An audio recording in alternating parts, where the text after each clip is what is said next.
فصل دوم، دعوت اطاعت و تنبیہ معصیت۔ فرزند خدا تمہیں اطاعت کی توفیق دے اور معصیت سے محفوظ رکھے۔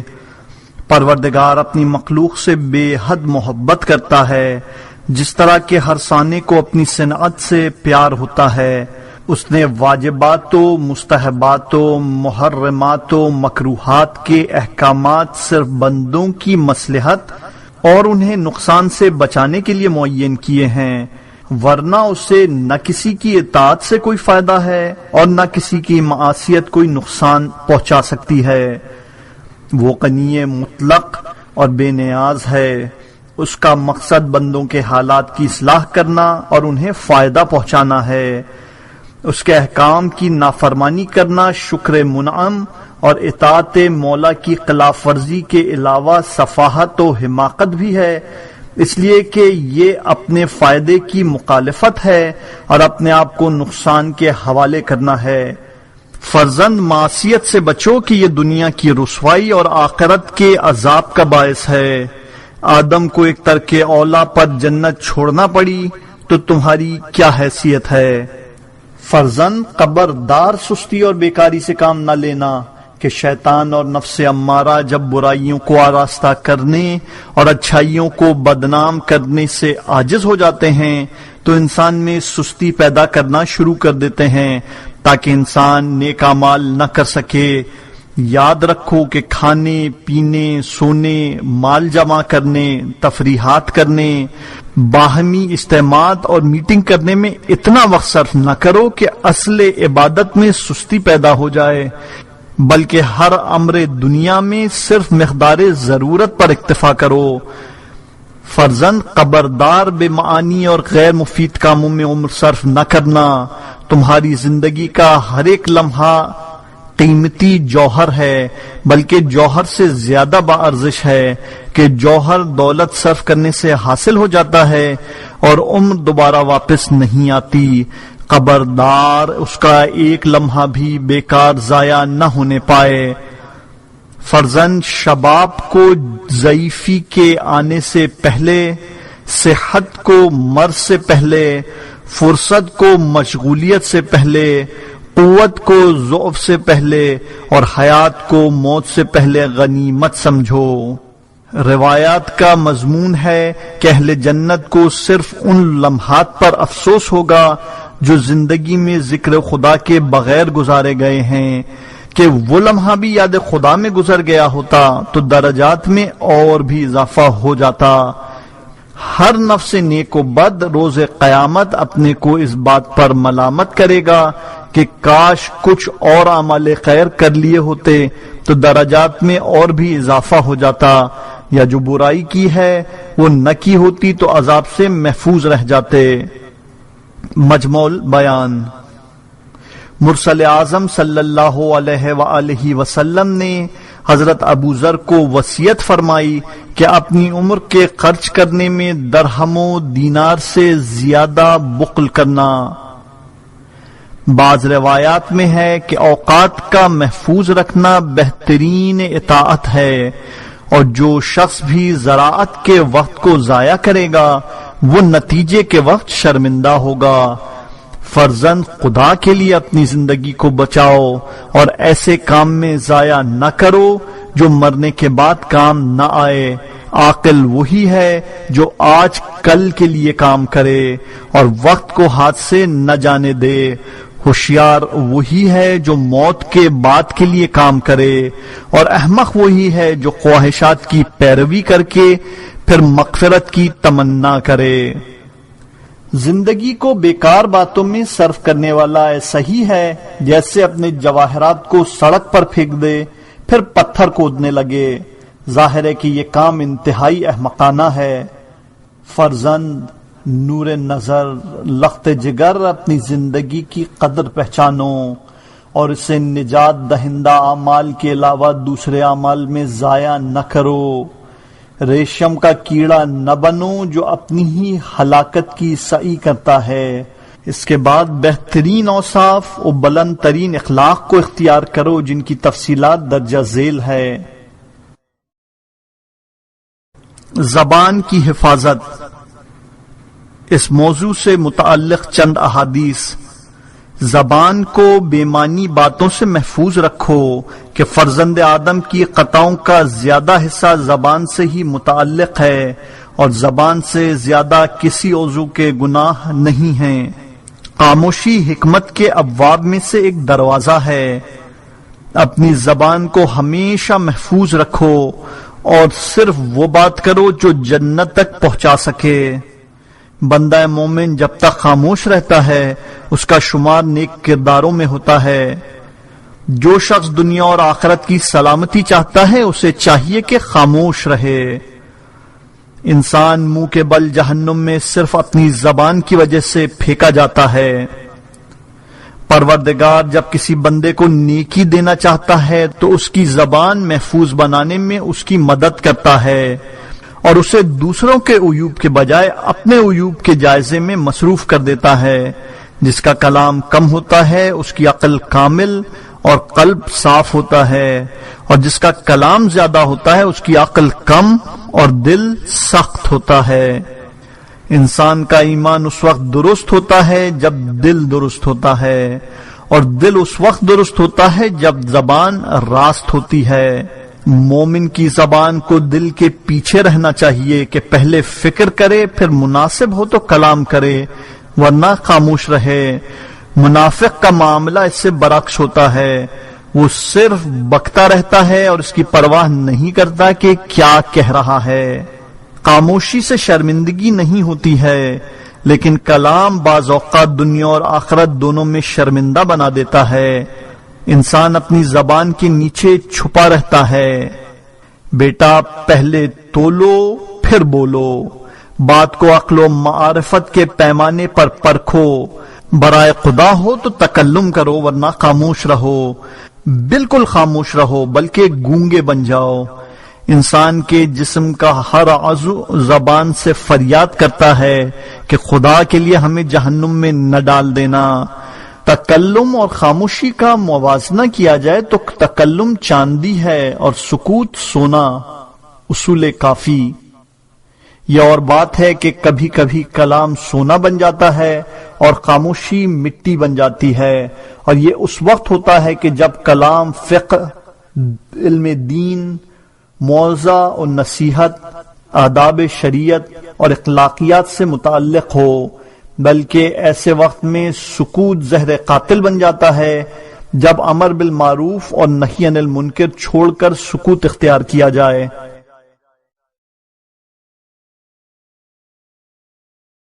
محاسبہ نفس۔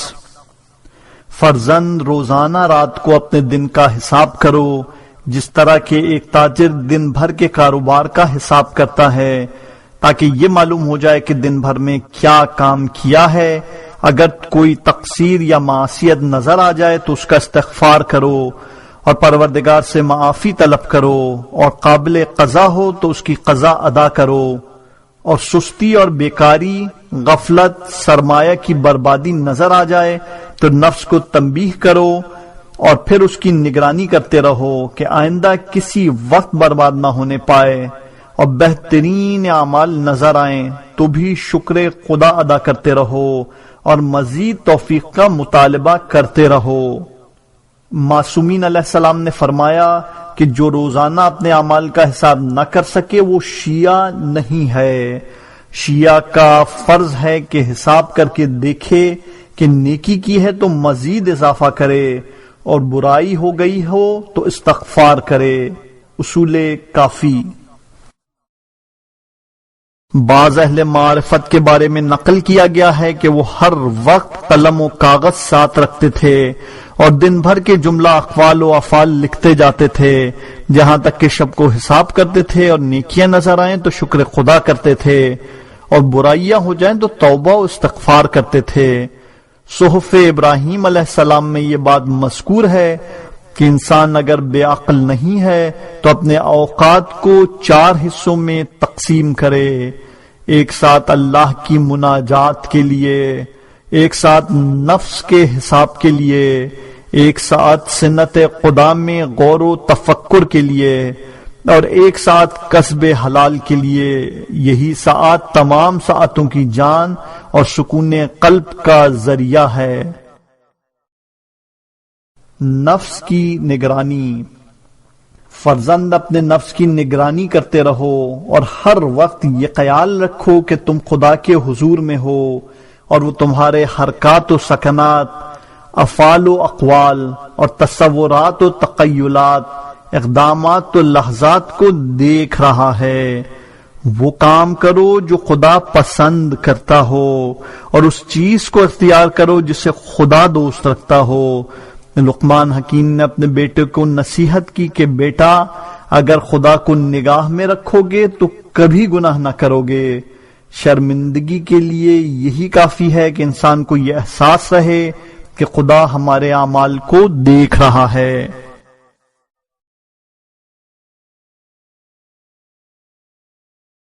تفکر۔ فرزند ہمیشہ غور و فکر سے کام لو کہ نفس کی بیداری اور قلب کی پاکیزگی کا بہترین ذریعہ ہے۔ اس سے کدورتیں دور ہو جاتی ہیں، خواہشات ٹوٹ جاتی ہیں اور انسان دنیا سے دوری اختیار کر کے آخرت کی طرف متوجہ ہو جاتا ہے۔ تفکر راس و رئیس عبادت ہے، یہ روح و جان بندگی ہے۔ بہترین عبادات اللہ اور اس کی قدرت کے بارے میں غور و فکر ہے۔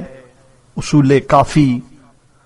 علماء نے اس حدیث کی توجیہ یہ کی ہے کہ عبادت انسان کو ثواب تک پہنچاتی ہے اور فکر خود خدا تک پہنچاتی ہے، اور ظاہر ہے کہ خدا کا مرتبہ ثواب سے بالاتر ہے۔ اس کے علاوہ عبادات اعضاء کا عمل ہے اور فکر دل کا عمل ہے، اور دل کا مرتبہ اعضاء و جوارح سے بالاتر ہے۔ اس لیے ایک ساعت کی فکر کو ایک سال کی عبادت قرار دیا گیا ہے، اور بعض روایات میں 60-70 سال کی عبادت سے بھی بہتر وارد ہوا ہے۔ فکر انسان کو جہنم سے بھی بچا سکتی ہے، جس طرح حضرت حر بن یزید ریاحی نے ایک ساعت فکر کی اور انجام کا انتظام کر لیا، ورنہ زندگی بھر عبادت کرتے رہتے تو کوئی فائدہ نہ ہوتا۔ ایسی ہی ایک ساعت کی فکر 70 سال کی عبادت سے بھی بہتر ہے، اور ایسی ہی فکر کے بارے میں کہا گیا ہے کہ عبادت نماز و روزے کا نام نہیں ہے، عبادت اللہ کے بارے میں غور و فکر کرنے کا نام ہے۔ فرزند کبھی گزشتگان کے بارے میں فکر کرو کہ وہ کہاں سے آئے تھے اور کہاں گئے، کیا لے گئے اور کیا چھوڑ گئے، کیا کرتے رہے اور کس طرح سارا کاروبار چھوڑ کر روانہ ہو گئے۔ جو لوگ زمین پر قدم نہیں رکھتے تھے، مخمل کے فرش پر آرام کرتے تھے، زمین پر اکڑ کے چلتے تھے، اور اب اپنی دولت سے الگ، عیال و اطفال سے دور، قصرات و محلات، حشم و قدم سے جدا، کفن پہنے خاک پر پڑے ہوئے ہیں، نرم و نازک رخسار مٹی میں ہیں، اور کیڑے سانپ بچھو ان کے گرد ہیں، قبر کا کونا ہے اور تنہائی ہے۔ کبھی موت کے بارے میں سوچو کہ یہ اچانک آ جاتی ہے اور 1 منٹ کی مہلت نہیں دیتی۔ ہر آن اس سے ہوشیار رہو اور ہر وقت اپنے کو آمادہ رکھو۔ توبہ اور عمل میں تساہلی سے کام نہ لو اور کسی وقت بھی غافل نہ رہو۔ کتنے انسان ہیں جو اچانک چلے گئے اور انہیں توبہ اور استغفار کی مہلت بھی نہ ملی۔ خبردار تمہارا شمار ایسے حسرت و ندامت والے افراد میں نہیں ہو اور تمہیں یہ نہیں کہنا پڑے کہ پروردگار ایک مرتبہ واپس کر دے۔ سورہ مومنون۔ کبھی اس بات پر غور کرنا کہ دنیا صرف محل و تاب اور رنج و مشقت و محنت ہے، اس کی صفائی میں گندگی ملی ہوئی ہے، اس کی راحت میں بھی رنج کی آمیزش ہے۔ یہاں خالص آرام پیدا ہی نہیں ہوا، جیسا کہ حدیث قدسی میں ارشاد ہوتا ہے کہ وہ لوگ ہم سے دنیا میں راحت طلب کرتے ہیں، حالانکہ ہم نے یہاں راحت پیدا ہی نہیں کی، اور جہاں پیدا کی ہے وہاں تلاش نہیں کرتے۔ فرزند ان مسائل پہ غور کرو گے تو دنیا کی تکلیفیں آسان ہو جائیں گی اور آخرت کی طرف رغبت پیدا ہوگی۔ دنیا کی زحمتوں کو آخرت کے لیے اختیار کرنا بہترین اور آسان ترین عمل ہے۔ کبھی عالم مستقبل کے بارے میں فکر کرو کہ تمہارے سامنے قبر، برزخ، حشر، نشر، نامہ اعمال، حساب، صراط و میزان، جنت و جہنم کا مرحلہ ہے۔ کبھی اس امر پہ غور کرو کہ مرنے کے بعد وہی مال کام آئے گا جو راہ خدا میں دے دیا ہے، ساتھ جانے والا صرف کفن ہے، اولاد و اطفال و احباب و اعزاء صرف خاک میں لٹانا جانتے ہیں اور پھر اعمال کے حوالے کر دیتے ہیں۔ کام آنے والے یہی اعمال ہیں جو تمہارے ساتھ رہیں گے اور تم سے جدا نہ ہوں گے۔ ان مسائل پر غور کرو گے تو نیک اعمال کرو گے، نیت میں خلوص پیدا ہوگا اور وقت گزرنے سے پہلے آنے والے کل کی فکر کرو گے۔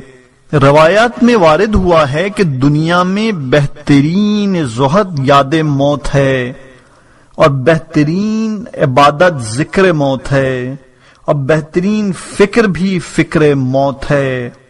ذکر موت سے غفلت برتنے والا بے معنی اعمال میں عمر ضائع کرتا ہے اور موت کو یاد کرنے والا بہترین اعمال میں صرف کرتا ہے۔ موت بہترین واعظ اور بہترین ناصح ہے۔ ذکر موت کی سب سے بڑی خوبی یہ ہے کہ تنگی حالات کو آسان بنا دیتی ہے، مالدار کو سخاوت پر آمادہ کرتی ہے، انسان کو بے فائدہ کاموں سے روک دیتی ہے اور بقول شخص بعض مصیبتوں کو آسان بنانے والی، قیامت کے فائدے کی طرف رغبت دلانے والی، توبہ پر آمادہ کرنے والی، تلافی پر تیار کرنے والی، امیدوں کو قطع کرنے والی، لے تو لال سے دل بہلانے کو روکنے والی موت ہی ہے۔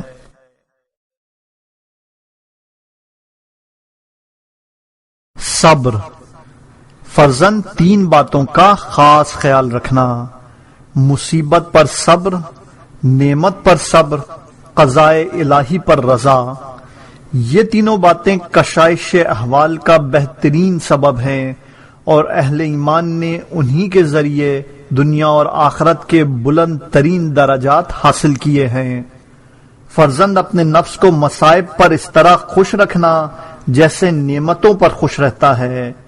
اللہ صحت، مرض، عافیت، بلا، شباب، ضعیفی، قوت، ضعف، غنا، فقر، جس حال میں رکھے اس کو پسند کرنا، اس لیے کہ اس حالت کو اس نے منتخب کیا ہے جو تمہارے انجام سے باخبر اور تم سے زیادہ تمہاری ذات سے محبت کرنے والا ہے۔ وہ تمہیں تمہارے ماں باپ سے زیادہ عزیز رکھتا ہے اور تم سے زیادہ تمہارے حال پر مہربان ہے۔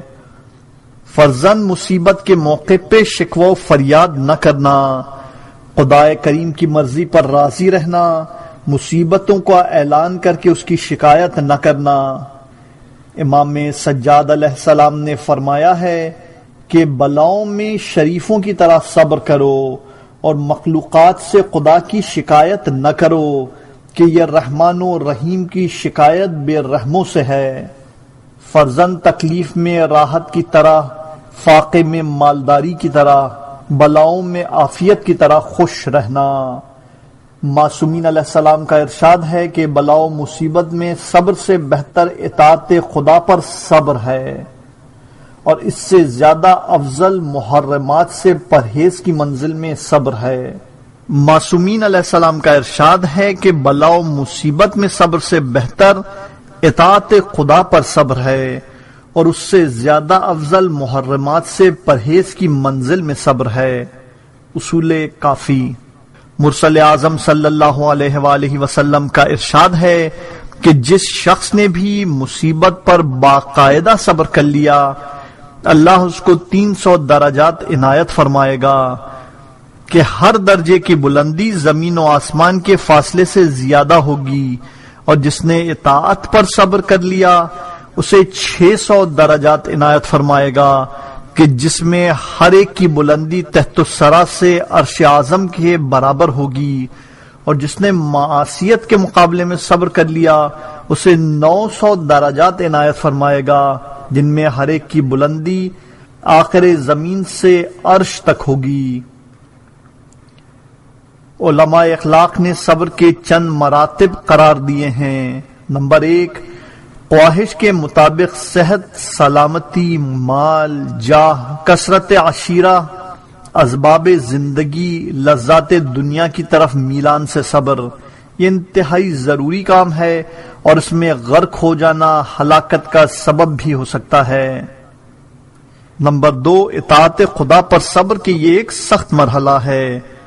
نفس ذاتی طور پر بندگی سے آزاد اور مالکیت کا طلبگار ہے، جیسا کہ بعض علماء نے کہا ہے کہ ہر نفس میں فرعونیت کے جذبات پائے جاتے ہیں۔ فرعون کو سہارا مل گیا تو فرعونیت سامنے آ گئی، ورنہ اندر اندر ہر شخص اپنے نوکر، اولاد اور خدام کے ساتھ فرعون ہی جیسا برتاؤ کرتا ہے، اور ذرا سی تقصیر ہو جائے تو بے حد غیظ و غضب کا مظاہرہ کرتا ہے، جو تکبر کی بہترین نشانی ہے۔ فرزند اطاعت کے معاملے میں عمل سے پہلے، عمل کے ساتھ اور عمل کے بعد ہر مرحلے پر صبر لازم ہے۔ عمل سے پہلے صبر کرے تاکہ نیت صحیح ہو، عمل کے ساتھ صبر کرے تاکہ یاد خدا سے غافل نہ ہو اور ریاکاری کا جذبہ قریب نہ آنے پائے، اور عمل کے بعد صبر کرے کہ خود پسندی نہ پیدا ہو، ورنہ عمل ضائع اور برباد ہو جائے گا۔ نمبر 3، گناہوں کے ارتکاب کرنے سے صبر۔ انسان اپنے خیال میں ہر وقت گناہوں کی ضرورت محسوس کرتا ہے۔ جھوٹ، غیبت، چغل خوری، بہتان اس کی عادت بن چکا ہے۔ عادت فطرت کا درجہ پیدا کر لیتی ہے۔ اس کے ساتھ جب خواہش کا اضافہ ہو جاتا ہے تو شیطان کے 2 لشکر بیک وقت حملہ آور ہو جاتے ہیں، اور گناہوں میں لذت پیدا ہو جائے تو اور بھی قیامت ہے۔ نمبر 4، اس موقع پر صبر جو اپنے اختیار میں نہ ہو، جیسے کوئی شخص ستائے اور انسان اس کا بدلہ نہ لے۔ اس موقع پر صبر بہت ضروری ہے، اور انسان کو چاہیے کہ اپنے معاملے کو خدا کے حوالے کر دے، چاہے انتقام اس کے اختیار میں ہو، اس لیے کہ اس طریقے میں روایات اور تجربات دونوں کا اتفاق ہے کہ پروردگار بہترین انتقام لینے والا ہے اور آخرت سے پہلے دنیا میں بھی سزا دے دیتا ہے۔ نمبر 5، اس کام پر صبر جو ابتدا اور انتہا کسی وقت بھی اختیار میں نہ ہو، جیسے اعزہ اور احباب کے فقدان پر صبر، یا اموال کی بربادی پر صبر، صحت کی خرابی، اعضاء کے فساد، آنکھوں کی بینائی کے زوال، فقر و فاقہ وغیرہ پر صبر، کہ ان معاملات میں صبر ذرا مشکل ہوتا ہے لیکن اس کا اجر بہت عظیم ہے، کہ جیسا پروردگار عالم نے صابرین کے واسطے صلوات و رحمت کا اور ہدایت کا وعدہ کیا ہے۔ فرزند خدا تمہیں ہر طرح کا صبر عنایت کرے۔ یاد رکھو کہ صبر کی قوت چند باتوں کے لحاظ سے پیدا ہوتی ہے۔ نمبر 1، انسان صابرین کے اجر و ثواب پر نگاہ رکھے کہ روایات میں صابرین کے واسطے جنت میں جانے کا ذکر ہے۔ صبر کرنے والے کے لیے ہمیشہ روزہ رکھنے والے اور تمام زندگی نماز قائم کرنے والے کا ثواب ہے۔ صابر کو پیغمبر اکرم صلی اللہ علیہ وآلہ وسلم کے ساتھ جہاد میں شہید ہونے کا ثواب ملتا ہے۔ فاقے پہ صبر جہاد کا رتبہ رکھتا ہے اور یہ 60 سال کی عبادت سے بہتر ہے۔ جو مومن کسی بلا پر صبر کرے اسے 1000 شہیدوں کا اجر ملتا ہے۔ ان مراتب پر نگاہ رکھے جو تجربے کی بنیاد پر صابرین کے لیے مشاہدے میں آئے ہیں۔ نمبر 2، ان مراتب پر نگاہ رکھے جو تجربے کی بنیاد پر صابرین کے لیے مشاہدے میں آئے ہیں۔ نمبر 3، یہ خیال کرے کہ مصیبت چند لمحوں بعد ختم ہو جائے گی اور زندگی بہرحال فانی ہے۔ جو ساعت گزر جاتی ہے اس کی راحت و تکلیف دونوں ختم ہو جاتی ہیں۔ آنے والی ساعت کا حال یوں بھی کسی کو معلوم نہیں ہے۔ نمبر 4، اس بات پر غور کرے کہ صاح و فریاد کا کوئی اثر بھی نہیں ہے۔ مقدر میں جو ہے وہ ہو کر رہے گا، نالہ و فریاد سے صرف اجر و ثواب میں کمی ہو سکتی ہے، ورنہ قضاء و قدر کو کون بدل سکتا ہے؟ بندہ بندہ ہے، اس کے اختیار میں کچھ نہیں ہے۔ نمبر 5، ان افراد کو یاد کرے جنہوں نے اس سے بڑے بڑے امتحانات دیے ہیں اور بہترین اجر حاصل کیا ہے۔ نمبر 6، یہ ملاحظہ کرے کہ امتحان ایک سعادت ہے اور بلا اہل ولاہی کے لیے ہے، بلکہ شدت بلا مومنین کے لیے قرب الہی کی علامت ہے۔ نمبر 7، یہ یاد کرے کہ یہ مصیبت خدائے حکیم کی طرف سے ہے اور وہ اپنے بندوں کے لیے خیر ہی چاہے گا، وہ بے نیاز ہے، عرضمند نہیں ہے کہ فائدہ اٹھائے۔ نمبر 8، یہ یاد کرے کہ یہ تزکیہ نفس کا بہترین ذریعہ ہے۔